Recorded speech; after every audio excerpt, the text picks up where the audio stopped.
नमस्ते, म कृष्ण अर्याल। आज म कक्षा 10 को गणित विषयमा पिरामिड भन्ने पाठमा पिरामिडको सतहको क्षेत्रफलको बारेमा तपाईलाई केही कुरा सिकाउन गइरहेको छु। ल अब लागौँ है त आजको कक्षातर्फ। पिरामिड। आजको पाठमा हामीले निम्नलिखित कुराहरू सिक्नेछौँ। व्हाट इज पिरामिड, अर्थात् पिरामिड भनेको के हो भन्ने कुरा हामीले सिक्नेछौँ। त्यसै गरेर पिरामिडका प्रकारहरू, टाइप्स अफ पिरामिड र सर्फेस एरिया अफ पिरामिड, अर्थात् पिरामिडको सतहको क्षेत्रफलको बारेमा हामीले अध्ययन गर्नेछौँ। अब हेरौँ पिरामिड भनेको के हो त। What is pyramid. एउटा पिरामिड ड्र गरौँ। यो एउटा ट्रायंगुलर पिरामिड छ। यसको आधार अर्थात् बेस, यसको बेस एउटा ट्रायंगल छ र योसँग तीनवटा ट्रायंगुलर फेसेसहरू छन्, अर्थात् त्रिभुजाकार सतहहरू। हामीले नाम दिउँ। यसको आधार एबीसी छ भने योसँग भएका ट्रायंगुलर फेसेसहरू, त्रिभुजाकार सतहहरू ओएबी छ। त्यसै गरेर ओबीसी र ओएसी तीनवटा ट्रायंगुलर फेसहरू छन्। त्यस्तै गरेर अर्को एउटा पनि पिरामिड हेरौँ जसको आधार बेस एउटा रेक्ट्याङ्गल छ। यसलाई पनि नाम दिउँ ओएबीसीडी। यसमा चाहिँ बेस हाम्रो एबीसीडी हुने भयो, जुन चाहिँ रेक्ट्याङ्गल छ। त्यसै गरी ट्रायंगुलर फेसेसहरू के हुने भयो त। योसँग चारवटा ट्रायंगुलर फेसहरू छन्। एउटा ओएबी हुने भयो, त्यसै गरेर अर्को ओबीसी हुने भयो, अर्को ओडीसी हुने भयो, अर्को ओडीए। यसरी रेक्ट्याङ्गल बेस भएको पिरामिडमा चारवटा ट्रायंगुलर फेस र एउटा बेस हुने रहेछ। यसबाट हामीले के भन्न सक्छौँ भने पिरामिड भनेको एउटा यस्तो सोलिड हो जसको बेस पोलिगोनल हुन्छ र योसँग ट्रायंगुलर फेसहरू हुन्छन्। अनि ती ट्रायंगुलर फेसहरू गएर एउटा पोइन्टमा मिट गर्छन् अथवा भेटिन्छन्। त्यो पोइन्टलाई हामीले भर्टेक्स अथवा एपेक्स भन्छौँ। यसको डेफिनेसन लेखौँ। Pyramid is a solid figure having polygonal base and triangular faces where triangular faces meet at a point called vertex or apex of a pyramid। यहाँनिर हामीले दुईवटा इक्जाम्पल हेरौँ।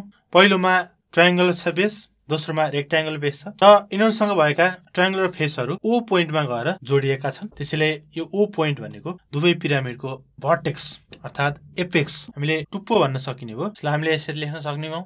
बहुभुज आधार भएको र त्रिभुजाकार सतहहरू भएको ठोस वस्तु जहाँ त्रिभुजाकार सतहहरू एउटा बिन्दुमा जोडिन्छन्, यस्तो चित्र पिरामिड हो अथवा यसलाई पिरामिड भनिन्छ। अब टाइप्स अफ पिरामिडमा जाउँ। पिरामिडका प्रकारहरू। यसको बेसको आधारमा पिरामिडहरू विभिन्न किसिमका हुन्छन्। हामीले चित्र हेरौँ। हामीले यहाँ चित्रमा देख्न सक्छौँ पहिलो पिरामिडको आधार ट्रायंगल छ, त्यसैले हामीले यसलाई ट्रायंगुलर पिरामिड भन्न सक्यौँ, ट्रायंगुलर पिरामिड। त्यसै गरेर दोस्रो फिगरमा रेक्ट्याङ्गल बेस छ, यसलाई हामीले रेक्ट्याङ्गुलर पिरामिड भन्न सक्यौँ अथवा रेक्ट्याङ्गुलर बेस्ड पिरामिड पनि भन्न सक्यौँ। त्यसै गरेर तेस्रो नम्बरमा हामी देख्न सक्छौँ यसको बेस चाहिँ स्क्वायर छ, त्यसैले हामीले यसलाई स्क्वायर बेस्ड पिरामिड भन्न सक्छौँ, स्क्वायर पिरामिड अर्थात् स्क्वायर बेस्ड पिरामिड। र अन्त्यमा पञ्चभुज आधार भएको पिरामिड छ यहाँनिर पेन्टागन, त्यसैले पेन्टागन बेस्ड पिरामिड भन्न सक्यौँ हामीले। यसबाट हामी के निष्कर्षमा पुग्न सक्छौँ भने यसको बेसको आधारमा हामीले पिरामिडहरूलाई विभिन्न किसिममा वर्गीकरण गर्न सक्छौँ। जस्तै यहाँनिर देखियो ट्रायंगल बेस भयो भने ट्रायंगुलर प्रिजम, रेक्ट्याङ्गल बेस भयो भने rectangular prism, square base pyramid, Pentagon base भयो भने पेन्टागन बेस पिरामिड। यसरी नै यसको आधार जस्तो पिरामिडलाई पनि हामीले त्यसरी नै नामकरण गर्छौँ। र आधार अर्थात् बेसको आकार कस्तो किसिमको छ, ट्रायंगुलर, रेक्ट्याङ्गुलर, पेन्टागोनल, हेक्सागोनल, अक्टागोनल, त्यस अनुसार पिरामिडको प्रकार पनि फरक हुँदो रहेछ भन्ने कुरा जान्न पर्यो। त्यसबाट हामी के लेख्न सक्यौँ त भन्दाखेरि यहाँ there are several types of pyramid on the basis of shape of their base. तिनीहरूको आधारको आकारको बेसिसमा हामीले तिनीहरूलाई विभिन्न किसिममा वर्गीकरण गर्न सक्छौँ। अब यस पछाडि म तपाईलाई पिरामिडको सर्फेस एरियाको बारेमा सिकाउन गइरहेको छु। कक्षा 10 मा हामीले विशेषतः स्क्वायर बेस पिरामिडको सर्फेस एरियाको बारेमा मात्रै हामी छलफल गर्छौँ। स्क्वायर बेस पिरामिड अर्थात् वर्गाकार आधार भएको पिरामिडको क्षेत्रफल कसरी निकाल्ने भन्ने विषयमा हामी छलफल गर्छौँ। एउटा पिरामिड हेरौँ। हामीसँग यस्तो एउटा स्क्वायर बेस पिरामिड छ। यसको एपेक्स ओ भनौँ र आधार एबीसीडी छ। यदि हामीले एपेक्स ओ बाट आधारमा एउटा लम्ब खिच्यौँ भने त्यो लम्बले पिरामिडको उचाइको काम गर्छ। यसलाई हामी एच भनौँ। त्यसै गरेर यसलाई पी नाम दिउँ। एडी को मिड पोइन्ट र पी लाई हामीले यसरी जोडौँ र एडी को मिड पोइन्ट र ओ सँग फेरि हामीले यसरी जोड्यौँ भने चाहिँ यसको छड्के उचाइ हुन आउँछ। छड्के उचाइ भनेको slant height of the triangular face भन्छौँ।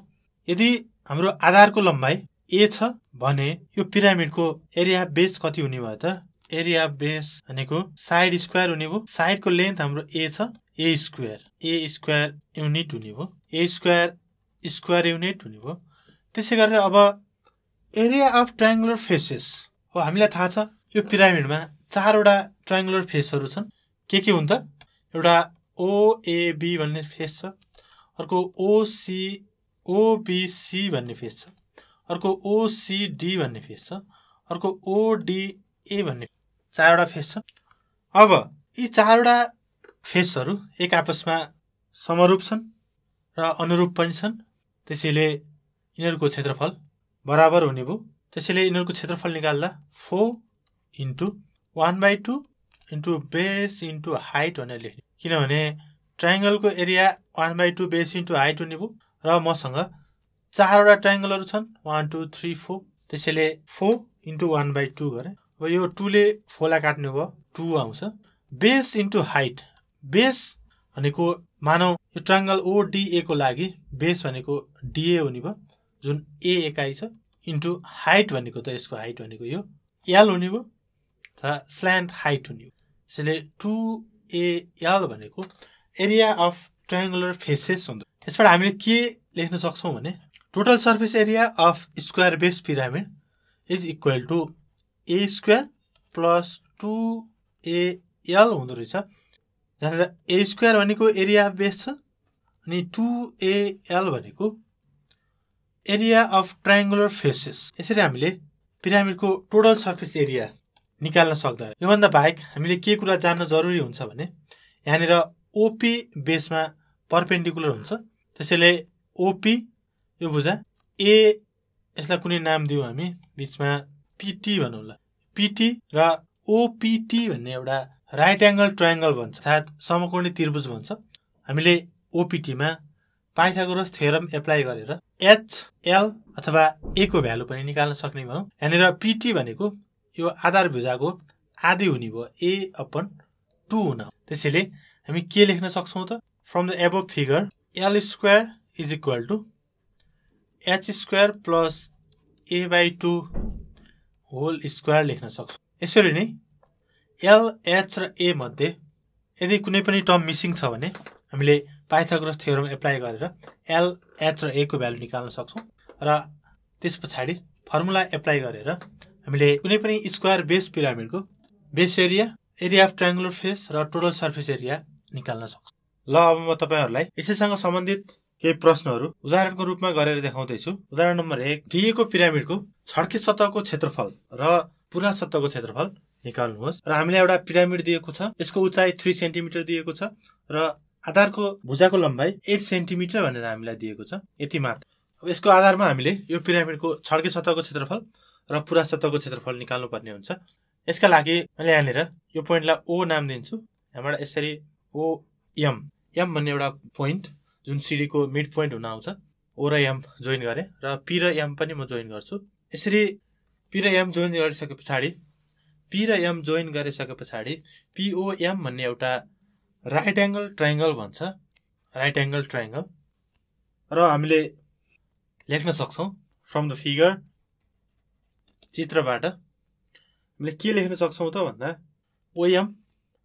ओएम भनेको हाफ अफ बीसी हुने भयो त्यसैले 1/2 * 8 centimetre which makes OM 4 centimetre र हामीलाई दिएको छ ओपी 3 सेन्टिमिटर भनेर हामीले यहाँबाट पीएम को भ्यालु निकाल्न सक्छौं पीएम भनेको कसरी निकाल्ने त √ OP square plus OM square गर्यौं भने हामीले पीएम को भ्यालु निकाल्न सक्ने भयो हेरौं ओपी भनेको कति छ हाम्रो 3 स्क्वायर प्लस 4 स्क्वायर हुने भयो यसरी हामीले 5 सेन्टिमिटर पाउने हो पीएम को भ्यालु वा अब हामीलाई के थाहा छ त भन्दाखेरि we know that LSA is equal to LSA कति हुन्छ त LSA भनेको एरिया अफ ट्रायंगुलर फेसेस हामीसँग चारवटा ट्रायंगुलर फेस छ र एउटा ट्रायंगुलर फेसको एरिया भनेको हाफ बेस * हाइट बेस भनेको 8 सेन्टिमिटर हुने भयो